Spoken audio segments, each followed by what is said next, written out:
G'day, Alex here from Tactical Arbitrage. Welcome to the first video for beginners looking to get into fulfillment by Amazon, better known as FBA. In this video we're going to look at the signing up process. So we're going to examine the US platform for this example. Each country has its own sign-up quirks, such as perhaps VAT details for the UK, although overall the process is similar. So let's start by having a look around. Select here, Register Now. Okay, so there's a lot of great information on these sign-up pages, and I suggest you spend some time reading up on the platform. For now, let's look at the cliff notes. Reach hundreds of millions of customers. Okay, so this is true, but in the videos to come you'll see that things are not that straightforward. Different products sell at different speeds and with different margins and have different competition.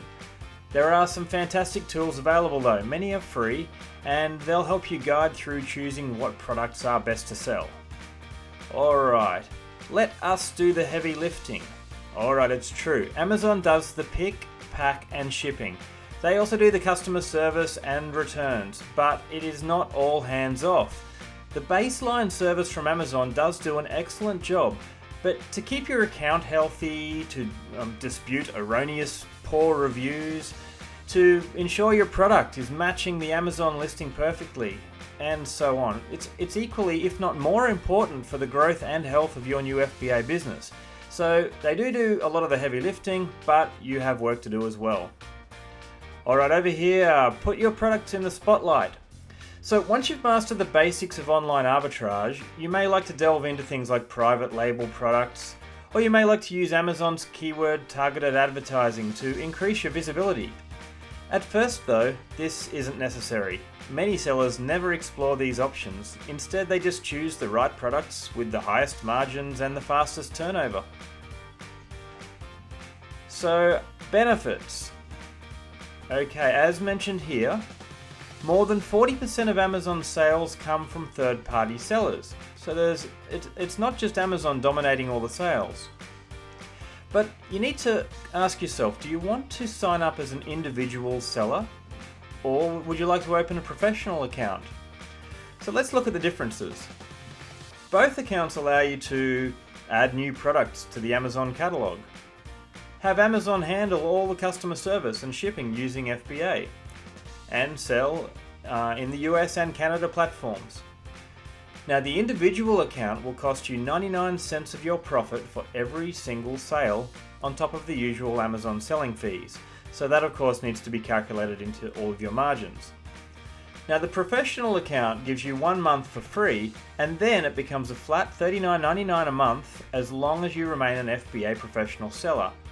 Now considering it costs 99 cents for every sale as an individual, it only takes 40 sales before you've matched the professional fee anyway. So in addition, being professional allows you several advantages, most notably being able to apply to sell in at least 10 different categories. All new sellers can sell in several categories without restrictions, such as toys, sporting goods, home improvement to name a few. Professional sellers also have the option to ungate other categories, such as beauty. There are various ungating services and solutions available. Examples of categories you may like to become ungated in are automotive, beauty, clothing, groceries, health and personal care, luggage, shoes, handbags and sunglasses, and watches. All of these categories have their own pros and cons. For example, shoes has some great margins, but then the return rate is a lot higher. So you need to weigh those up when choosing to become ungated in certain categories. Ultimately, it's best to be ungated in everything. Now it's worth noting that even with an ungating, some specific brands cannot be resold on Amazon.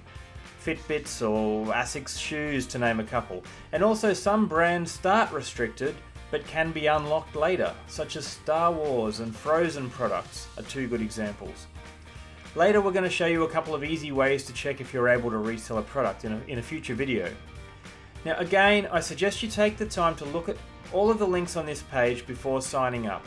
There's a good video about FBA on this Simply Fulfillment tab, if you check here. And there's a list of some key advantages for your future customers here, such as prime shipping. There's also a couple of other useful articles and videos in the support tab up here under training and tutorials. Okay, all this is good information. And back up here, if we head back to sell on Amazon and then we select FAQ here, there's some essential things down here we can read about too. Now the FAQ here is very simplified, as you can see. Really, you should also visit Amazon's help page on sellingatamazon.com for the finer details.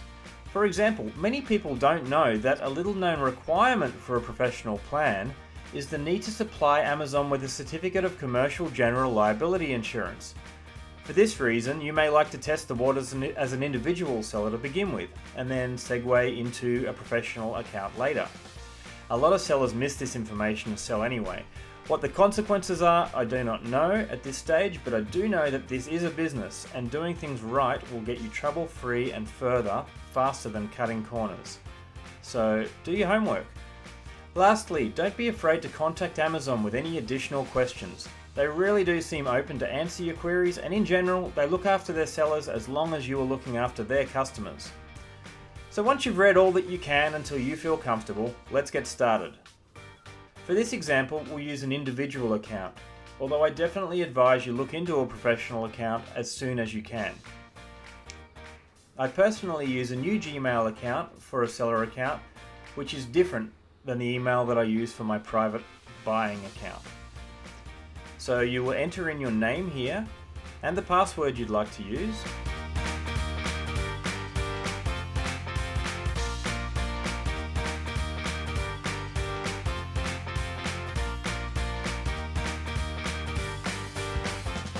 Now on the next page, you'll need to supply a credit card as well, although as an individual, it will only be charged if you have a negative balance in your account at the end of a settlement month. Something that could happen with a customer refund, for example. You'll also need to supply an address and pick a good display name. This name will identify your online store, so choose something relatable, although you can change it later. What do you know? Great gifts and goodies is available. Alright, on the next page you'll also need to verify your identity with a quick phone procedure. And aside from this, professional sellers will also need their business name and tax identity information. It's that simple. On this final page you can see the things that I did complete and didn't complete, and when all of this list is completed, your account will be open and you'll have full access to your Seller Central dashboard to begin your FBA journey. The Seller Central dashboard looks a lot like this one. It's going to open up some more questions, and we'll do our best to provide the answers in a future video. I'm Alex, and if you haven't already joined the Facebook group, come along to facebook.com/groups/tactical arbitrage and join in the conversation. See you next time.